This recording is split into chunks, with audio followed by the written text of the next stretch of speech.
Steering column lifts. There's two of these. The first one, when the windshield's removed, wrap a grade 70 or greater chain around the steering wheel.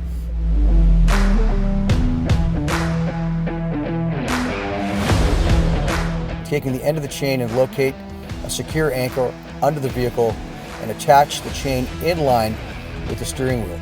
Place the jack on the hood, 4x4 cribbing is optional, in close proximity to the firewall. Start your lift. This will raise the steering column up and away from your patient. Steering column lift number 2. Using a 60-inch first responder jack, place the base on the transmission hump, and with the windshield out, the handle will go through the front windshield area.